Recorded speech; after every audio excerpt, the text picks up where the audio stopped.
Welcome to Inside Leverage. We are back, Fins fans, Miami Dolphins fan-sided podcast brought to you by 5 Reasons Sports. Be sure to follow the show and tune in weekly so you'll never miss a snap. We got all the news and latest updates. Before we get into it, we will have a guest coming shortly. Just wanted to do a preview of the 2025 NFL draft for the Miami Dolphins, for the NFL in general, guys. I'm your host, Vince Mechanic. We back, baby. Alf, what's going on, my friend? What's going on, man? I'm doing good, man. I'm excited. Finally, we're here. A lot of talk, a lot of speculation on what the Dolphins will do with the 10 picks that they currently have. First of all, how's the offseason been for you and the 3 yards per carry guys? And what are you up to?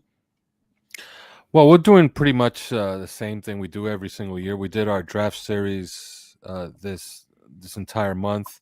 By the way, you hear me really good, right? You hear me good, Yeah, right? I hear you perfectly. Yes, yes, sir. Okay, yeah, because I had to fix the microphone. But yeah, we did our draft series, and right now we're basically just breaking down a lot of different positions, and we're on OnlyFins with our members and going back and forth on what's going to happen with this pick 13, and we're essentially just talking about all the smoke that's being released out there the last few days. But if there is something that is actually consequential for the Dolphins and actually matters, that seems to be news is that yeah, it does seem like, you know, Will Johnson is going to drop in this draft. Yeah, Like that's that such a is a big thing. sorry. Yeah, it's such a big surprise. But the league knew more than what we knew as far as fans and casual fans in general. But it seems like a lot of his injuries, even injuries I didn't know. I thought he had the turf and the hamstring, but I didn't know about the knee until recent. Yeah. How severe is it if you know anything? Well, I don't know anything, but all the rumors and what everybody's talking about is that it's a major red flag. And whenever you hear a major red flag on a knee, uh, the word degenerative always comes out. Oh, And you remember JHI? JHI was a really, really good player. yeah, But if you have a degenerative knee issue, you're essentially coming out with the clock ticking. yeah. You know what I mean? So is anybody use anybody going to use a first round pick on a guy who's not going to make it out of his, or he's probably only going to play in his rookie contract? You know, I don't know. I don't think that that's something that's going to happen. Maybe none of it is true. You know, and everybody has their own medicals. But yeah, this seems to be a real issue.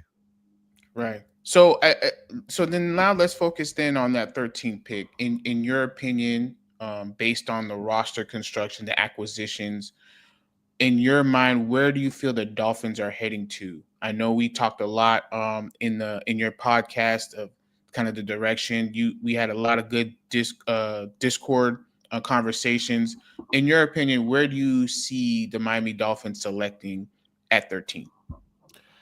Well, I've always felt that they were going to take a secondary player at 13 because defensive tackle is so deep, man. And like today on OnlyFans, I put out a list of how you could address the defensive line position. And I set up like 3 pools of players that you can take. And you could take one from pool one and one from pool two and call it a day. Or you could take two from pool two and one from pool three and you're fine as well. So I thought it was just so deep at defensive tackle that they would actually move on defensive back at 13. But now with Will Johnson, you got to figure that Jade Barron is now going to move up and probably be taken before 13. Then I think defensive tackle is right back square one at 13. And I guess they'll look to backfill in the secondary with pick 48 and beyond. Yeah, and French Laurent Don, appreciate you for joining in. Before you ask your question, I just want to ask about the DB in particular. So, outside of Will Johnson and Jade Barron, is there no other DB you feel is qualified for that 13th pick, or is there a No. likelihood you? Yeah, and even No. Here's a Amos. scenario. Look, Daniel Jeremiah, I think, had a pretty good idea for the Dolphins, which was trading down from 13 to 20 with the Broncos. And then he had the Dolphins taking the safety, Malachi Starks, at 20. That makes a lot of sense. Yeah. Especially if you're going to gain assets. Because if you're going to gain assets, then you can work on the defensive, the interior defensive line in the second round with the assets that you gained. But as far as cornerback at 13, it's really one guy. It's Jahdae Barron and Will Johnson. But with his injury history, it's kind of disqualifying right now. Go ahead, French. What's going on, Al? Thank you for your time, man. sir. I'm gonna get a little kooky with you really quick. I know we're talking a draft, but I get what everyone's saying with the safety. I get what everyone's saying with that cornerback position. I know we have the plethora of defensive tackles later in the draft, but is there a player that falls? I keep hearing Mason possibly fall in the 13. Is there a selection to where you have Mason and that cornerback? Who do you take? It really depends on what their evaluation is, right? There's a few guys that have already done their evaluations on Mason Graham, and the comparable that they keep putting out there is Christian Wilkins, which is kind of good news, right? If you're a Dolphin fan and he drops to you at 13. Here's my issue. I watched Michigan play a lot, and what I kept looking at was, are we sure that Mason Graham is the headliner here and not Kenneth Grant? The thing is that Kenneth Grant plays a lot fewer snaps. But I look at it like this could be a situation where it's Christian Wilkins and Dexter Lawrence all over again. And not to say that Christian Wilkins is bad, because he's not. He's a really, really good player. And there's a reason he got $26 million a year. Okay. But I think it's kind of clear who was the better defensive tackle out of that Clemson defensive line that year. And I think we have pretty much the same situation here. I think we have two very, very highly rated prospects. And I think whoever takes either one is going to be pretty happy, but one is going to be happier than the other. I'm betting on Kenneth Grant. I'm just saying. If you want to watch him, the guy owns everything in between the hashes. He's a little bit more disruptive. Yeah, and he's a perfect fit next to Zach Sealer. Like, we already have our 3 and 5 tech guy. You know what I mean? So you put him next to Zach Sealer, and you're actually doing things. Especially since Kenneth Grant can play one shade, he can play 0. He could also play 3 tech. So he's a really good fit next to Zach Sealer, and quite frankly, I think he's the better player. I think he's a better player than Mason Graham. Interesting. Wally and Chad, appreciate y'all for coming through. Wally, go ahead if you have any thoughts. Oh yeah, man. I have this question, and I've been trying to get feels around it. I want Will Johnson. That's my pick. That's who I want. But some of the medicals have deterred that for a few people. Turn people off. The hot name right now, it started with Starks, then Will Johnson. The hot name now, consensus in some parts, is Zabel, Clay Zabel. What are your thoughts on taking Zabel in the first round? Is it a reach?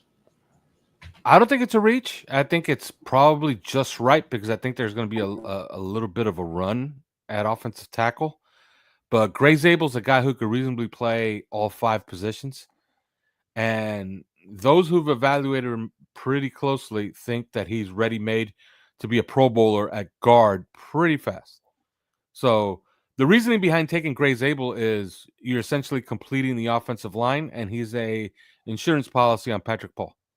So you start him at left guard, or you start him at right guard, and you play James Daniels at left guard so he could I don't like using the word babysit, but essentially that's what he's doing with a rookie, right? So you put the vet next to the rookie. So you put James Daniels at left guard, and you put Gray Zabel at right guard, and you have Austin Jackson usher in Gray Zabel, and you have James Daniels usher in Patrick Paul, and you're pretty much set on the offensive line. You should be pretty happy with that.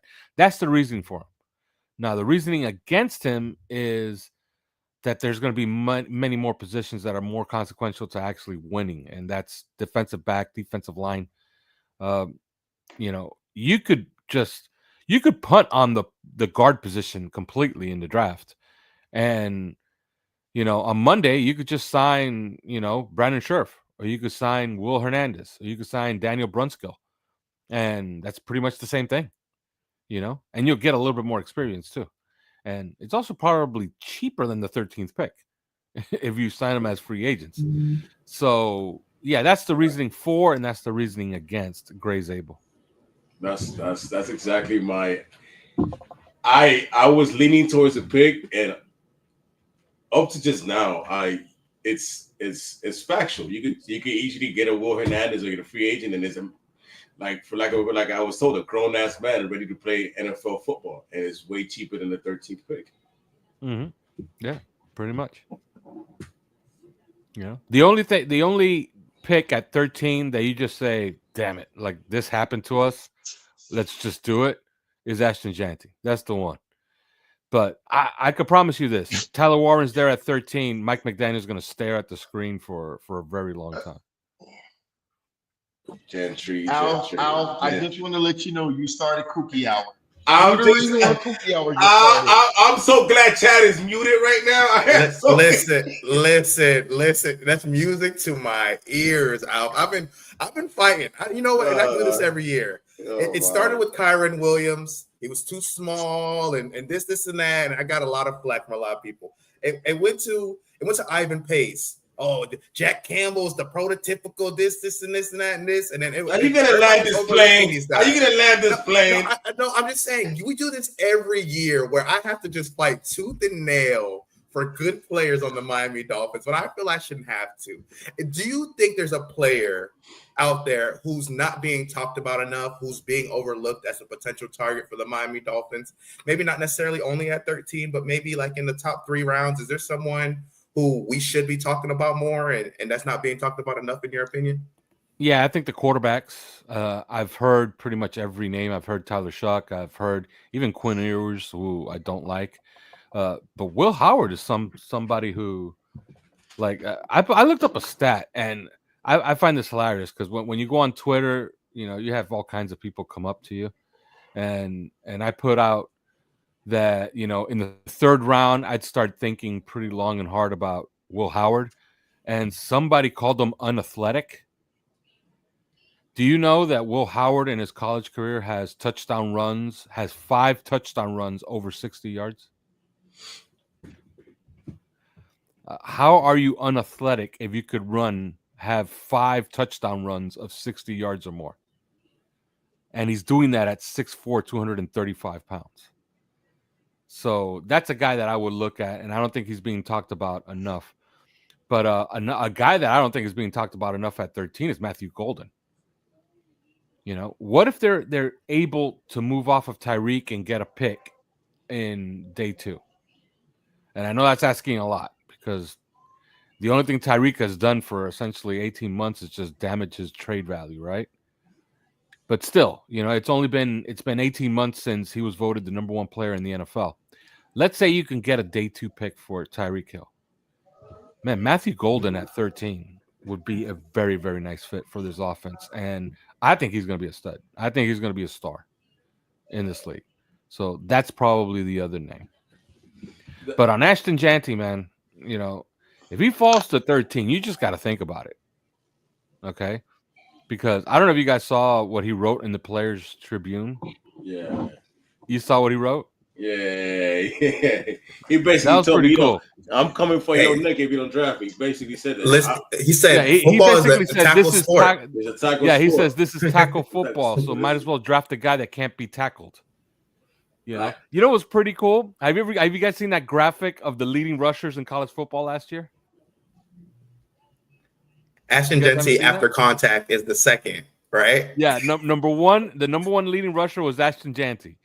The number 2 leading rusher was Ashton Janty after contact. That's crazy. That's crazy. That is crazy. I did not know that. That's crazy. No, he's a stud. You watch him play, and you're like, wow, And everybody's comparing him to this guy and the other guy. Man, I look at him and I see LaDainian Tomlinson, and I don't know how you can't, And that's who I see when I watch him play. Especially if you watch LaDainian Tomlinson play at TCU, like they're so similar as far as players. He's an absolute stud, and somebody's gonna get him. And I think he's probably gonna be Offensive Rookie of the Year. So, would you take that at 13? I think you probably have to think about it. I don't mind that. My whole thing, I saw the Will Howard situation. I like Will Howard. I actually had Will Howard as a target, as a quarterback. But I didn't think I think to get a quarterback like Will Howard, you're gonna have to spend a little capital. I mean, or go away from a position in need. I don't. It shows we don't trust. Like Zach Wilson, I don't. He doesn't move me from taking that position. But the reason why I pushed back on Will Howard in the third round is because there could be a starting something there that Will Howard's not going to play unless, God forbid, we're revisiting the tour injuries again. You know what I mean? Or we're moving forward with Will Howard. So to me, that's why it's rich. The talent-wise, I think Will Howard should be a first rounder given what he did with Ohio State and when he transferred and all that crap he went through. But he's just not a sexy name. So I understand why people will take him in the third round because he will be QB2 getting drafted in the second round in the third round. Like no matter what, he'll be QB2 right now. So I understand it. Yeah, I also don't think that people realize how weak a quarterback class this actually really is. You know, because you can look at it on its own, but put it up against other classes and just stack the players, stack them all from 2019 on, and these guys don't rate as high as most of those guys. Like I think there's 2 borderline first round picks, and we know who they are, and the rest are based on need. Like teams will take them off the board because QB desperation is a real thing, But Jackson Dart, who is everybody's darling, I thought he had a terrible season at Ole Miss. Look at that. In fact, you don't even have to look at his team. All you got to do is just watch the draft this weekend and see how many of his teammates get drafted. They're all going. Yes, they're all going. And they didn't make the playoffs. And then you ask yourself, but it's probably not his fault. It's probably just like what happened to Cam Ward. Look, Cam Ward averaged like 340 yards passing, like 4 touchdowns and no interceptions in the losses. Okay? Jackson Dart was different. He played awful against Florida. If they beat Florida, they have a shot at making the playoffs. That's on him. That's on anybody else. So, I'm not a fan of Jackson Dart. And I thought he was going to be really good before the season started. I actually bet him to win the Heisman because, again, I looked at all his teammates and I thought to myself, how can you miss with all these teammates? Well, he missed. I'm just not sold on any California quarterbacks. I mean, he transferred from USC. I'm not sold on any of those kids. So I was like, And then he went to Ole Miss. He had Lane Kiffin. I'm like, okay, it might happen. You look at that squad, just like you said, they're gonna get drafted a bunch of kids in. That scares me a lot from him. That team is going look, off the top of my head, that team is gonna have 2 offensive linemen drafted, a running back drafted, a wide receiver drafted very high. Receiver, the injury guys too. 2 defensive tackles drafted, an edge player drafted, a cornerback drafted, and a safety drafted. I just mentioned the entire team. Yes. That's like 8 draft picks, 8 starters getting drafted. Yeah, no. Alf, let me ask you a question. How do you feel about the special teams? How I feel about special teams? Mm-hmm. As far as I'm gonna go with my agenda. I don't care, guys. I don't care. Kick me off the show. Explain to me what you mean. The reason I'm going about this, Alf. I remember all last season and the season prior, Jason Sanders. Just for Jason Sanders to pull it together at the end of the season. Are you set with Jason Sanders? Do you think that's a position that we don't have to touch? Because I said the Dolphins could draft Andy Borregales one of them 7th round picks. I know y'all don't want to hear it, but I'm a ask the man a question. Look, I like Andy, but Jason Sanders, man, there's one thing you can't teach. He's clutch. You know that Jason Sanders has never missed, and when I say never, I mean in his life. He has never missed a game-tying or game-winning field goal in the last 2 minutes or overtime in his career. And in the Dolphins, he is 10 for 10. And out of those 10, 4 of them are over 50 yards, including 2 last year. Okay? So he's super clutch. I'm not ready to move off of him. And I was ready to move off of him 2 years ago, but 2 years ago. he proved me wrong. He just turned it around all of a sudden. So I'm fine with what they have. Although I really do like Andy Borealis, Same. but no, I'm fine with Jason Sanders. It all started with a Jets game. He brought me back in the Jets game. He brought me back, and then he sold me on the Cowboys. That Cowboys game, it was all him. So no, we're not doing that, French. We're not doing that. And the fact I'm just asking the questions. I see everybody tweets on the timeline during the games. You know what? So it's so crazy. After the seasons, we ask these questions, and people are like, "Why don't you ask that question, French?" Well, wasn't Sanders the guy who kept continuously all season, not towards the end? AFC player of the especially team of the month twice. He has produced more scoring points for us to keep us in the game. Bro, he last year, and you saying he was the MVP of the team. Come on, he was the best player on the team. If you want to get with it, he had the less chances. You know what? I will go ahead, Chad. I will be following these tweets as we go into the season. Go ahead, Chad. Go ahead, Chad. You know, some people are worried about the offensive line. Some people are worried about the defensive line. Some people are worried about the secondary. French is worried about the kicker for some strange reason. I'm not sure exactly why, but maybe hopefully we won't have to revisit the conversation and Jason Sanders does exactly what he's been doing. Because I would hate for him to be right, because we're never gonna hear the end of it. When I said I was right about Christian Wilkins. Oh my God! They wanted to pay Christian Wilkins $27 million. But he's a good player. But he's a good player. Mute this guy. Could we have a show, please? While we're talking about the subject of defensive tackles, and French brought up Christian Wilkins, the Dolphins have had a void there that was temporarily filled by Calais Campbell. We all know what happened with him this offseason. He decided to go back where it all started, to Arizona. Who are some of your top defensive tackle targets outside of Kenneth Grant, who we already talked about? I know a lot of people like Alfred Collins. I don't love it. But I mean, who are some of your guys that you would target for the Miami Dolphins? And do you feel like it's a position that needs to be addressed early with all the depth in there? Like, two-part question. Yeah, look, it's a really, really deep class. And on OnlyFans today, I set it up where I said, look, you could take one from pool 1 and one from pool 2, and you could call it a day. And you're done with the interior defensive line. Or you could take 2 from pool 2 and 1 from pool 3. Now, I'm going to give you the names. And I like all these guys from one way or the other, and it's a lot of names, right?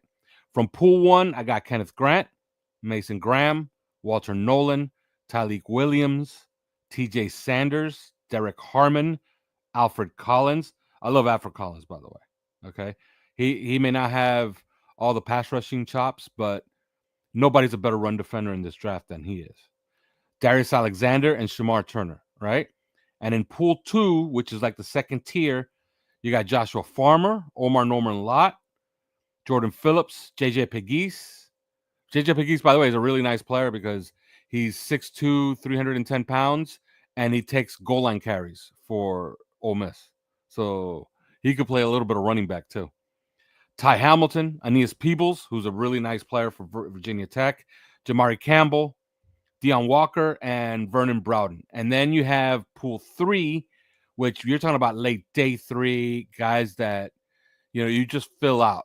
So you can either take one from pool 1 and then just one from pool 2 and just call it a day, or take 2 from the group that I just mentioned and take one of these guys to compete for the back end as a rotation player. And that's Warren Brinson, Jay Toa, Zeke Biggers, Cam Jackson, Junior Tafuna, Simeon Barrow Jr. from the U, who's a really, really nice player, and Nazir Stackhouse. So I just threw out almost 22 players. Jeez. Of which you got to get 2 of them. Now, here's the problem. There's 32 teams, right? So they're going to be taking some. So you're thinking it looks easy, right? Like I just gave you the mission, and it's just like, oh, that's going to be easy to do. Well, you're going to get 1. You're going to get 1 and like it. Yeah, you got to get 1 from that pool, and then you got to get another one from another pool. It's going to be a little bit harder than you think. You know what I mean? Which means you're going to have to use probably 2 of your top 100 picks. See, and that's why I want them to desperately try to make this Jalen Ramsey deal so they could gain another day 2 pick, because then that gives them a little bit of breathing room, you know? Yeah. Then you could take your defensive back at 13 if you have to, maybe even a luxury pick, and then you could start taking neediness and on day 2, you know? So that's a list of about 22 guys. It's a really, really good class. Like, you could be reasonably excited if you could grab 2 of those guys. But yeah, you're gonna have to be devoted to taking them though. You just can't pass them up and just say, "Oh, I'll get one eventually." You know, no, you gotta be proactive. You gotta take at least one of them with pick 48 or 13. One of those two picks has to be a defensive tackle. I think Jameer Caldwell, if you skip in the first round, I think Jameer Caldwell is feasible there in the second round. That's my guy. That's the guy I really want to pair with Sealer outside of Walter Nolan, because I think Walter Nolan, you're either gonna have to trade back in the first round or pick him up in the late teens, because to some people he's a reach at 13. But I think Walter Nolan is a dog next to Sealer. I think there's a possibility that Walter Nolan could go high. Like, there's a strong possibility he could go ahead of Mason Graham. Interesting. You know, and he some mock drafts are measurables doing that now. So, but there's character concerns. Do you think that's realistically somebody like the Dolphins would consider with the character concerns? It's going to be up to them, man. It's going to be up to them to have done the interview and, you know, and actually, you know, take a gauge of, you know, of this guy, you know, and who he is. We do know what the scouting report on him is, which is if you take his best 20 plays, they're the best 20 plays of almost anybody in this draft. But then what about the next 20 plays? You know what I mean?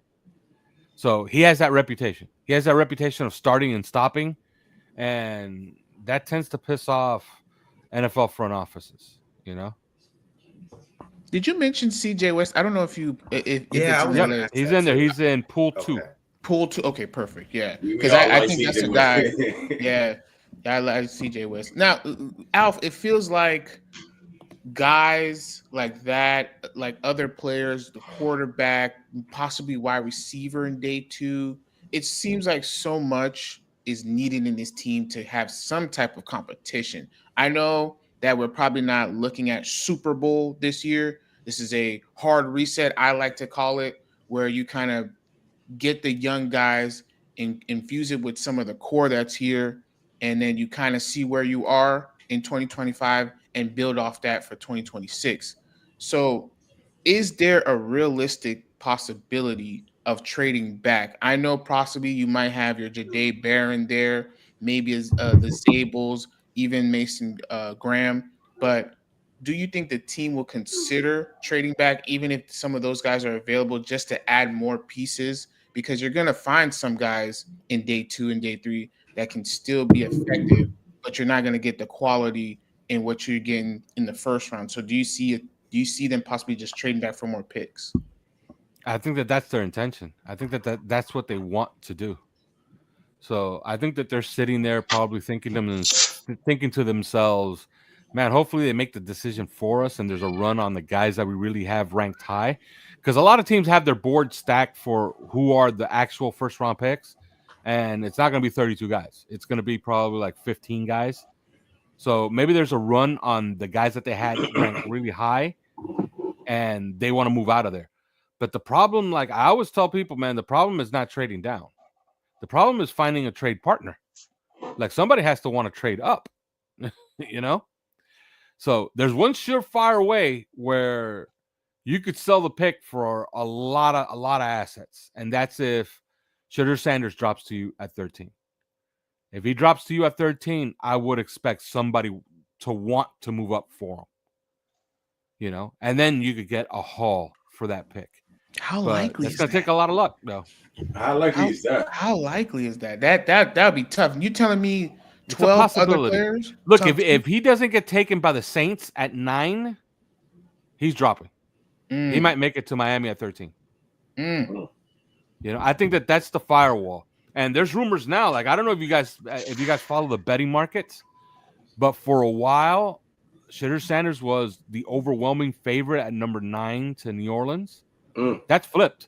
Now it's Mikael Williams, who's the big favorite at 9. and Shedeur Sanders is just dropping in the betting odds. So Vegas never if loses. he doesn't get taken at 9, he'll make it to 13. If he makes it to 13, it's up to Chris Greer to get a haul for him. Like what can you get for somebody's franchise quarterback? Probably Ooh. 2 first-round picks and a 2, something Ooh. like that. So yeah, it's like that's the scenario that I'm looking at where Miami can get very, very lucky. I got one more question about that. In that perfect scenario, because I consider that very perfect, what is a likely team you feel will go to 13 to acquire that Sanders, in your opinion? Well, who has assets? Who has assets in the second round? Like, would the Giants then tell you, okay, how about our assets in the second round, maybe even a player and a first rounder next year for pick 13? That's something that could go. And before anybody thinks, man, that's a lot. No, that's what it's probably worth. Okay, because remember, a first round pick next year is worth a second rounder this year. Right. Because a pick in the future is always worth 1 round less, right? So, yeah, you could get a lot for pick 13 if somebody really wants Shedeur Sanders. You could just start asking for things and you'll get it. I'm listening to that scenario with that 13th pick, and if Shedeur is there and we trade down, there is a likelihood to where, with that possibly happening and that Ramsey move, that could put us in position to really kind of reconfigure this team and get us kind of where we're doing a reset while we're still driving, as opposed to a hard reset. Yeah, absolutely. Like that's just a dream scenario. I don't know if you guys have it in front of you. You could look up the picks that the Giants have, and the Steelers too, for that matter. But I wanted to say Steelers too. For whatever reason, I thought that the Giants had 2 second-round picks. I don't know why I thought that. What about the Rams? I mean, we know that Stafford's probably on his, ride into the sunset sometime soon. Do you think they're a team that could maybe get us a door and sit them behind a guy like Stafford? Or do you think that maybe it's not outside of what they're trying to do with the win now type of mentality that I think they're probably in? Like that could be a move, right? Like that, and he fits that system, but that could be a move. And we'll take their first and their second and a sweetener, right? Like that's another deal right there. But that's the dream scenario, just and hopefully it happens, but I was doing the I don't think there's many teams in front of Miami. I really do believe that the firewall is right there at 9. If Shedeur is not a Saint, he could get to Miami. So you have the Bills, the Seahawks, and the Bears that have 2 second-round draft picks. This draft right now, as it stands right now. Bills, the Bears, the Seahawks. Seahawks are interesting. Seahawks. Yeah. They just traded away their quarterback. They did get Sam Howell in there, but it didn't seem like, I don't know if they have full confidence. Where did Sam Darnold go? Sam Darnold didn't go to Seattle? Did he? I think he did. No? I think he might have. You know what? That's right. Yeah, because Gino went to Las Vegas. Yeah.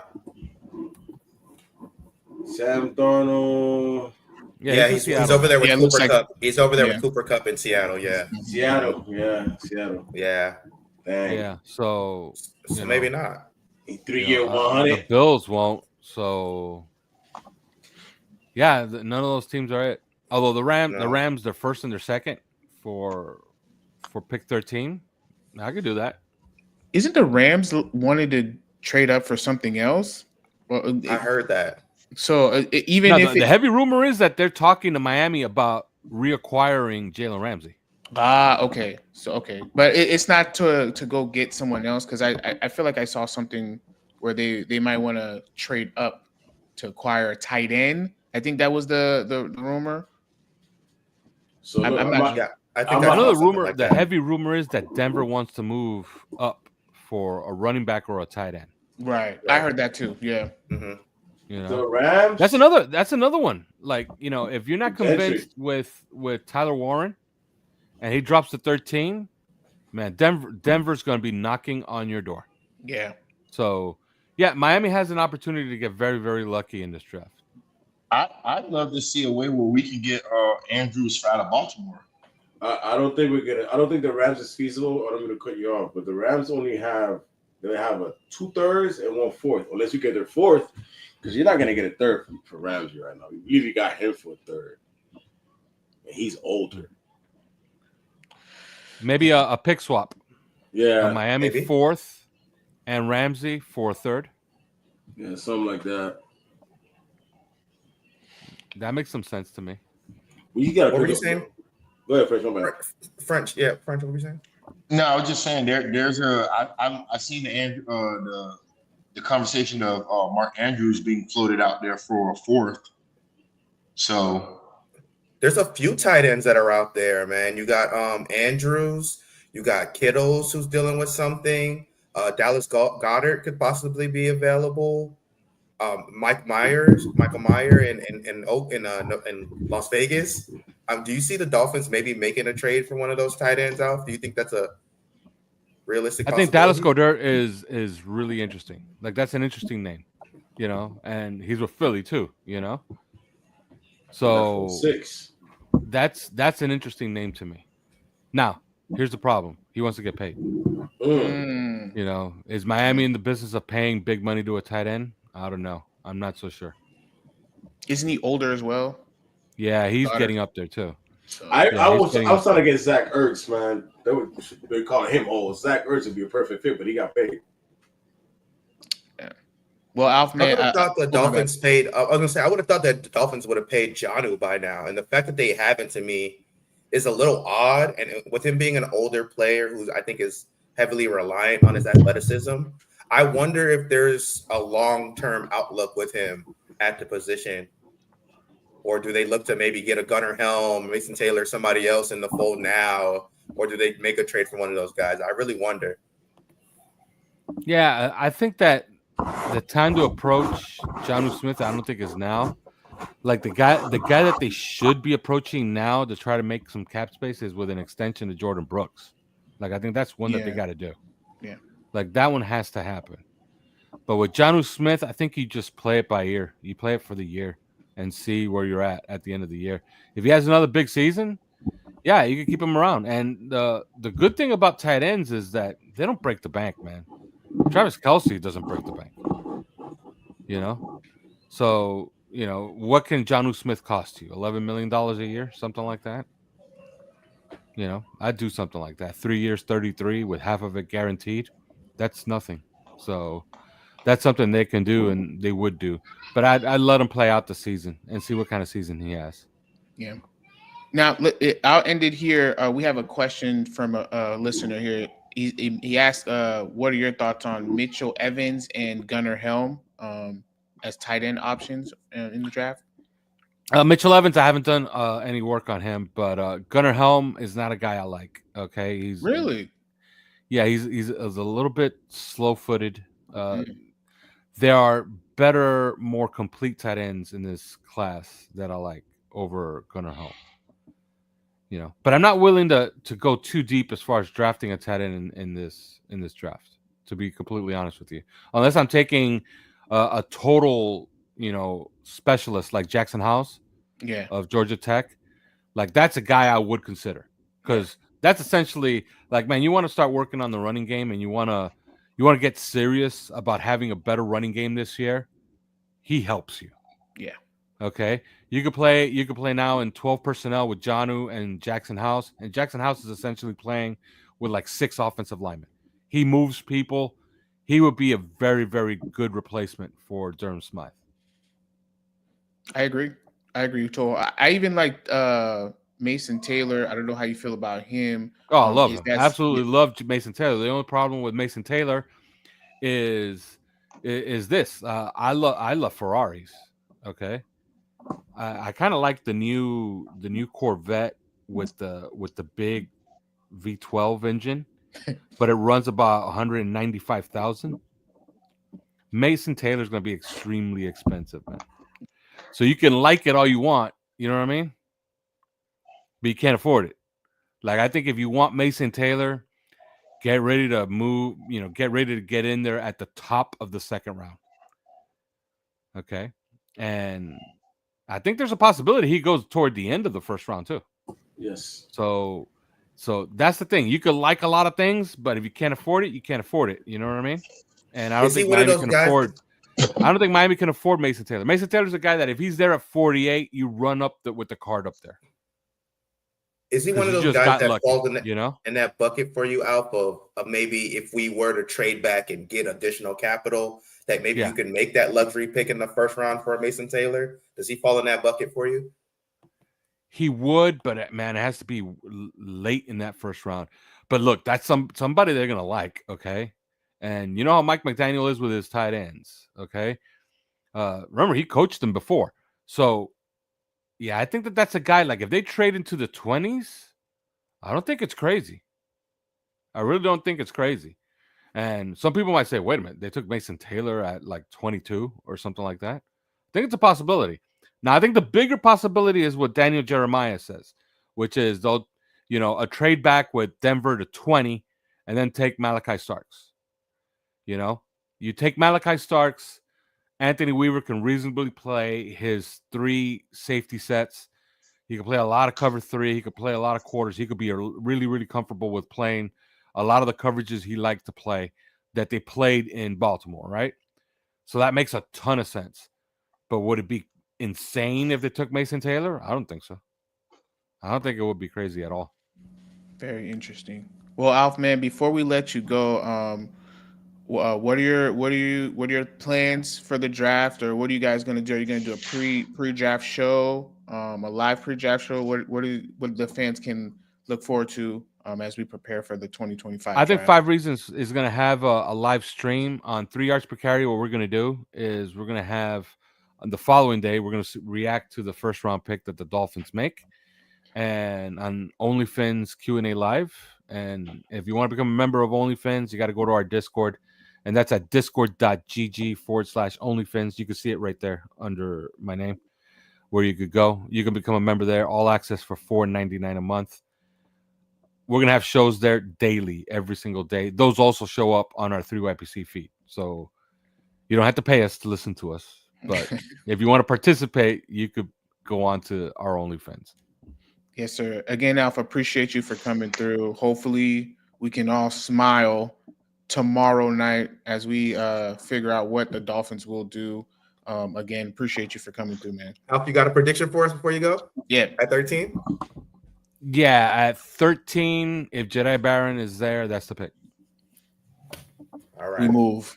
Wow. You like that, You see Wally? Wally's face. You see You Wally's like that, face. Wally? Baby, listen. You like that, Wally? You ain't gonna like it, but you're gonna accept it. That's what You're gonna learn today. He dish on any level. I ain't gonna let that. Nope. Hey, look, if you're trading away a chess piece, you bring another one in, Wally. Y'all playing checkers. Y'all playing checkers with your tape barrier. That's what you're doing, baby. You're stacking the days. Alf, again, thank you. Thank you for coming, man. That's a nickel corner. All right. Man. Thank you for having me. Appreciate you all. All right. You got here playing, yeah. And on that note, that was Alf, man, from 3 yards per carry, OnlyFans, $4.99 a month. Y'all lock in, man. They got all the latest rumors. Lots of good conversations happen behind the scenes, man, that you would love to be a part of as a Dolphins fan. Tap in, man. Tap in. Well, any final thoughts before we get out of here, guys? Do not take Jadair Barron at 13. Oh, That's why. Do not take that trash ass whatever. Hey, you know who we should take, Wally? Real talk. You know who we should take? No, don't say it. Don't say it. I'm tired of you. I'm tired of you and Jetty. I can't wait till the first round. Bro, I can't wait till the first round is over, bro. I am so tired of you. And when we don't draft a safety or cornerback, y'all boys cooked. Oh, hey, what do you mean? Hey, look, listen, as long as the Dolphins don't have to get who I want. right. I have players that I like, and players that I'm going to campaign for. Propaganda. No. You heard it? No, in all seriousness, the Dolphins have the responsibility to get this right. In my opinion, I ain't getting paid nothing. We get paid a little something. Right. But look, look, money. I'm not in position of Chris Greer. He has the franchise's hands in his hands. You know what I mean? Like he's in control of all the decisions that are being made, and he's responsible. They have a responsibility to do whatever they feel is the best action for the team, and that needs to be a realistic vision for me. And if as long as it's realistic, I'm fine with it. Whether it's a Zabel or whatever they decide to do, a D tackle or whatever, those are not guys I would necessarily target at 13. But I understand why they would target those guys, and I'd be good with it. Just don't do no weird stuff. Like go and get a player that, like what the fuck are you doing here? Like you know what I mean? I don't want that situation. Excuse my language. Yeah. Like something like that. Agreed. And I'm good. French, what you got, man? Final thoughts. Give me Andy Borregales at the draft. We're at 13. 13. Borregales at 13, baby. Let's go, baby. Hey, Wally, what's your thoughts, man? I'm gonna remember you, Jason Sanders lovers, just like Christian Wilkins, bro. It's gonna be a feat. When Jason Sanders took us to the playoffs on his leg, on his back. What is that not to understand? You the same dude that defended y'all him. ain't understanding when I was saying about Christian Wilkins either, so don't worry about Bro, cut it out. Cut it out. You doing too much.